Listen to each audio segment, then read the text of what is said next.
Neville Goddard lecture, A Divine Event. Christmas is the proclamation of a divine event to which all creation aspires. It is an event which puts an entirely different light upon human life, for it proclaims that man has been saved.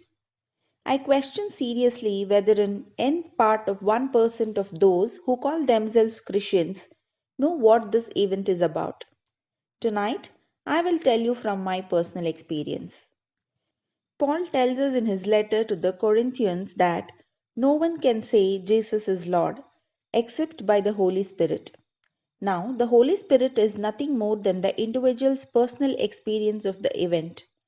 For in the book of John, the risen Christ proclaims that he will send the Comforter, the Holy Spirit, who will lead you into all things and bring to your remembrance all that I have said to you. In the beginning, you were told that which seemed incredible, and the Holy Spirit is your experience of that event, for only then can you know that Jesus is Lord. Now, who is Jesus? He is your awareness, your I amness. In the book of Exodus, Moses was told to say unto the people of Israel, I am has sent you. This is my name forever. By this name I shall be remembered throughout all generations, and besides me there is no other Lord.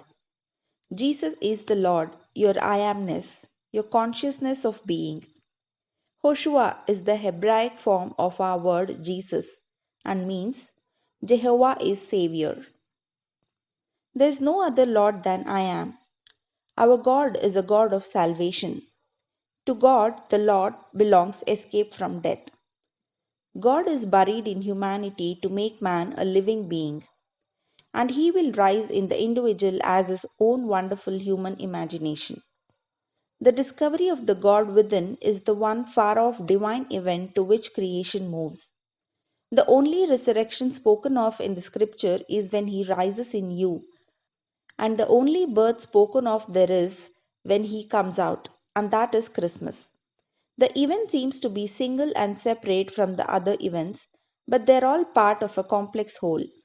We are now approaching one part we call Christmas, the birth of the God, the birth of I Am. Where can you go and not find God? If you lived in ecstasy, would you be aware of your ecstatic mood? And that awareness is God, for I Am is the only name of Jesus. In his book called Acts, Luke said, there is no other name under heaven given among men by which we must be saved. To call Jesus? No, to be aware.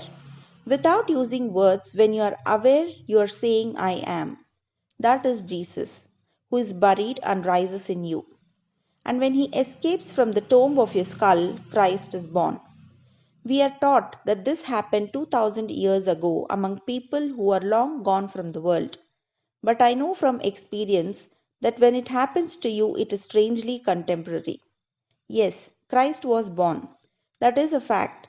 But it is not over, as it is still taking place in the individual the world over.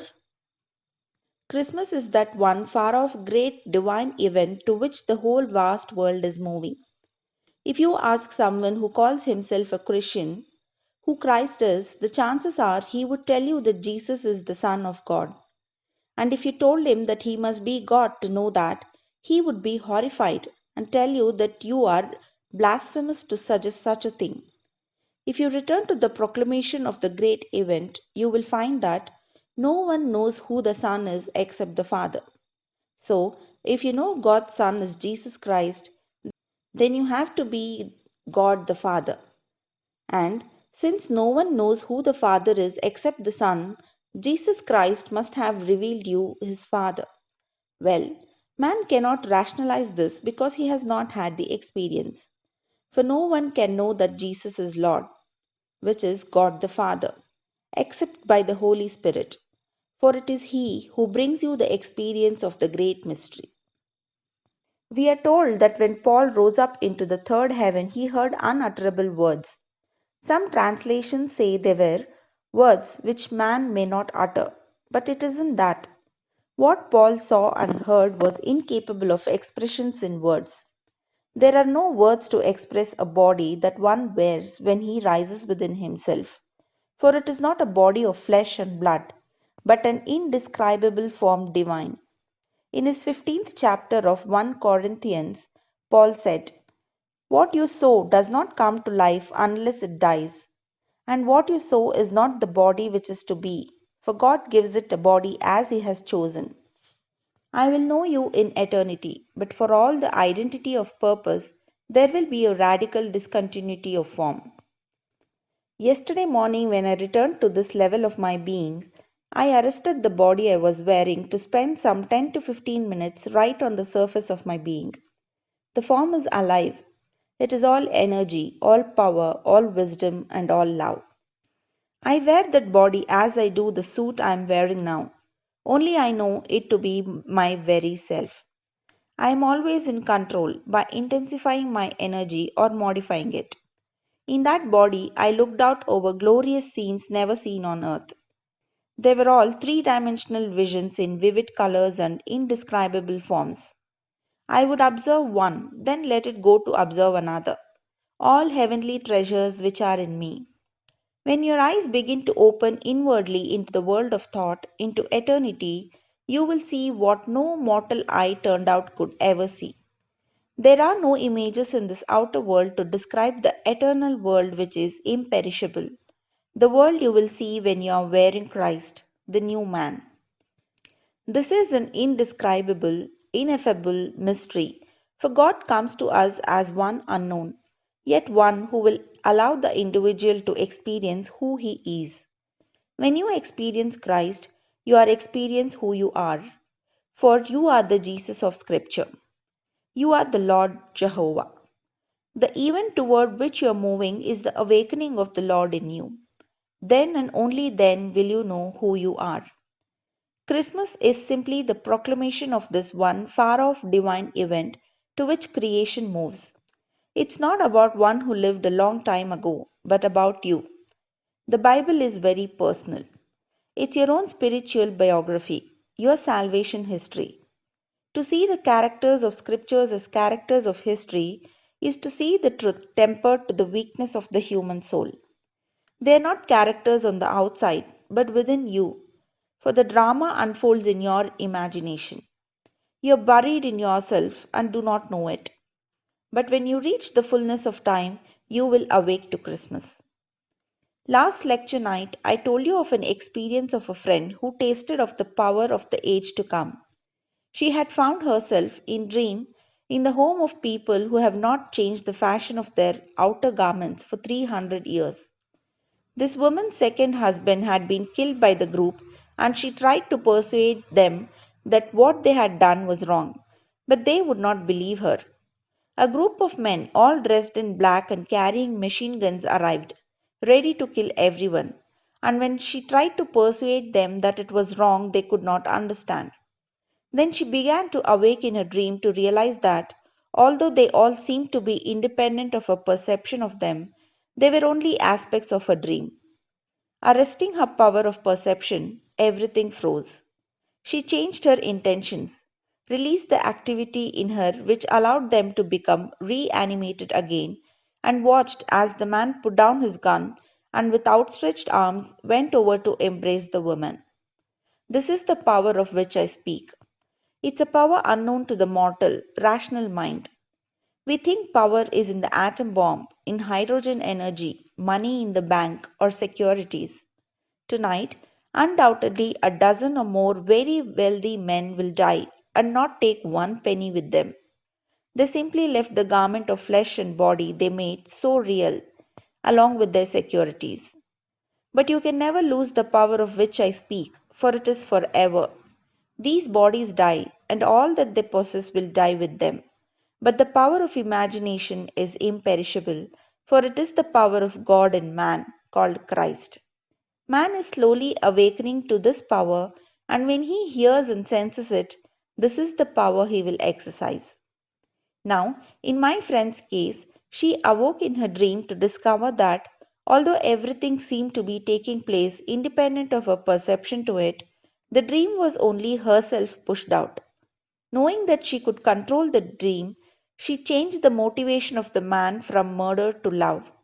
Then She released the activity which allowed them to become reanimated again, and they obeyed her command.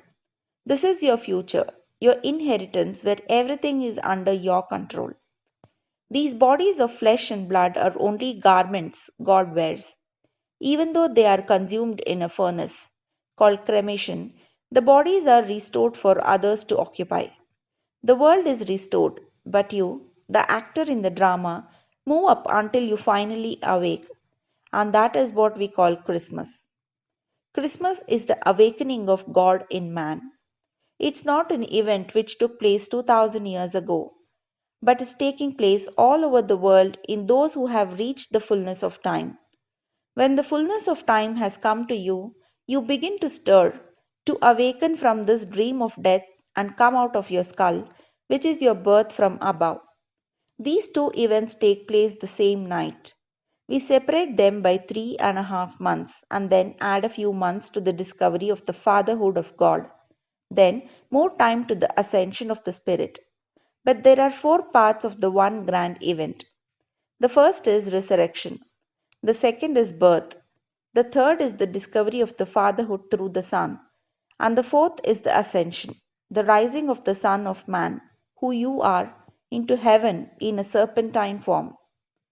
Tonight, many are preparing for the great event and singing their heads off on Christmas morning. I am all for it. Let them have fun. But they will be singing of one they do not know. They will sing their hallelujahs thinking that someone in time and space is responding to their adulation. But that's not Christmas. In the world, moving among them walk those who have experienced the event. They know that Jesus is Lord and that He is their wonderful human imagination, their I amness. I am is Jehovah's name forever. By this name I shall be remembered throughout all generations. You are now a living being because Jehovah is buried within you, and you are destined to become a life giving spirit, as my friend discovered she was. Stopping the activity in herself which allowed others to be alive, she changed their motivation by giving a command which was in conflict with their intentions. Then she realized the activity in her and they became reanimated once more, not to carry out their former intention, but to execute her command. She has now tasted of the power of the age to come. On this level, we argue, trying to persuade the other that's wrong when he knows he's right. So we end up just where we stand. This is life in a world of death where everything waxes, wanes, and vanishes. But you are destined to enter the world of which I speak. It's eternal and cannot be entered with the body of flesh and blood, but requires a new body. So, unless what you sow dies, it cannot be made alive. And what you sow is not the body which is to be, but God, who is yourself, gives you a body as He has chosen. It's a glorious body of power and wisdom, and called the body of Christ. It's worn as you would a garment, only you are in control of your power through your innate wisdom, a wisdom to which no doubt is attached. This proclamation is not discovered by some rational argument. The gospel is not discovered, it is disclosed. It's not something you can logically prove, but a self revelation of God. Scholars can study the life and teachings of Jesus until the end of time, but never find in the study who the Father or the Son is. If they did, they would not tamper with the Bible. In the earliest of all the books, the book of Mark, the statement is made, the beginning of the gospel of Jesus Christ, the Son of God. The phrase, the Son of God, is an addition by a scribe. The earliest and best manuscripts that we have omit the phrase, the Son of God, and read, the beginning of the gospel of Jesus Christ. The word gospel means good news. This is the good news that Jesus is the Lord Jehovah and Christ is his power and wisdom. He is buried in us and he will rise in us. You will know of his rising because the day he rises in you, the very imagery of Scripture will surround you, and you will know that you are the one spoken of as the Lord Jesus Christ. Then you will discover who the Son is, for you will not know that Jesus is Lord except by the Holy Spirit. by experience. And you can only know your son from experience. David, the personification of humanity fused into a single being, stands before you and calls you Father. You are told at the end of the Old Testament that a son honors his father. If then I am a father, where is my honor? In other words, where is my son? The New Testament begins by revealing the Son, but man cannot understand. He does not know that Jesus is the Lord who is God the Father until he has the experience of waking and rising in his skull, of coming out of the skull and holding the Christ child, the sign of his resurrection, in his own hands. He must stand before the Son of God and David must call him Father. And may I tell you, at that moment there will be no doubt in his mind as to who the Son is and who is relative to that body.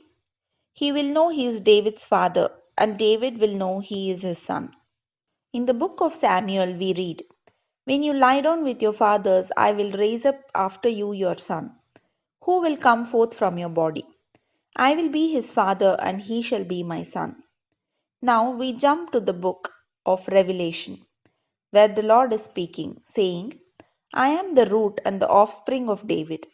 I am the root, the cause which is the father.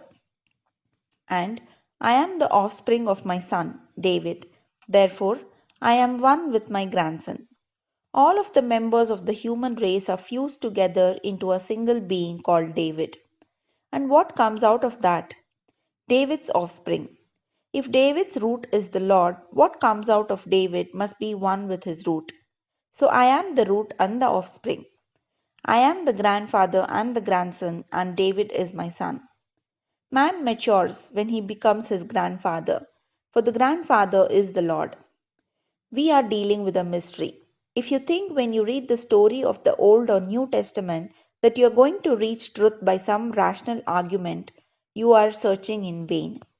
The wisest of the wise cannot see it, and because it isn't rational, they call it a myth. But I tell you, he gives himself to whomever he will, even the lowliest among men.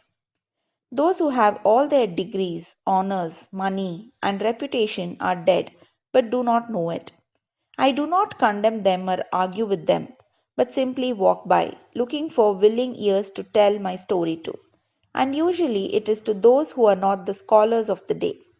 Those who hear my words may not understand them, but locking my message in their hearts, they ponder it, and one day, believing as I hoped they would, it will erupt within them. Then they too will know that Lord Jesus is He who the world calls the God of the universe.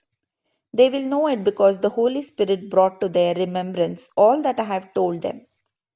Let the world go blindly on as it will. Eternity awaits. It doesn't matter how long it takes. Everyone eventually will come into this knowledge. But no one will come until he hungers, until he thirsts after God with a thirst that only an experience of God can satisfy. The world, not understanding scripture, thinks that God will send a physical famine. Oh, that's possible. It happens all over the world anyway. It's not because we cannot supply the food. The problem is economic. We are told to curtail production as we cannot find bins large enough to house our supply. We put an enormous weight on the taxpayer because we allow food to rot, as we do not know how to give it away. People are paid not to grow food, while our governments talk about not being able to supply.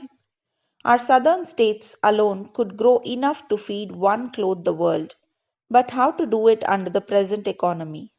I am not an economist, so I cannot tell you how. But I do know it's not a lack of production, but rather a lack of economy. The economic problem I cannot solve, but I can tell you that Christ in you is your own wonderful human imagination, that the God of Scripture and the Lord Jesus Christ is your I am. Let the world scoff at it. That's perfectly all right. They are only fulfilling Scripture. Scoffers will come scoffing, saying, Where is the promise of his coming? For ever since the fathers fell asleep, all things have continued as they were from the foundation of the world. So let them scoff. But you accept my message and put your hope fully upon the grace that's coming to you. Hope it will erupt within you in the not distant future. And then, when you shed this garment of flesh, as you must, you will be clothed in power, clothed in wisdom, clothed in love. Those who have not had the experience before they depart this world are restored to life and find themselves in a world just like this. They will be faced with all the problems they have neglected here. They may leave the garment of a billionaire to find themselves a shoeshine boy or one who cleans latrines, if that is what must be done to rouse them to believe the incredible story. Don't think that your present position in life is any indicator of what you will be when you leave here. If Christ has not awakened in you, you will find yourself in a terrestrial world like this, in a body like these, new and young, but not a baby. You will be doing something best suited for the work yet to be done in you. Until that power in you awakes, you will continue using your rational mind in a rational world just like this. The Christmas that we now look forward to celebrate is one aspect of the great event. There are four definite acts in the single event, which begin with your resurrection. This is followed by your birth from above. Then, David reveals your fatherhood, and the fourth and final act appears when you ascend into heaven in a serpentine form and enter it violently, clothed in power. Now, let us go into silence. If you enjoyed listening to this lecture, please hit like and subscribe to the channel for more such lectures. Thank you.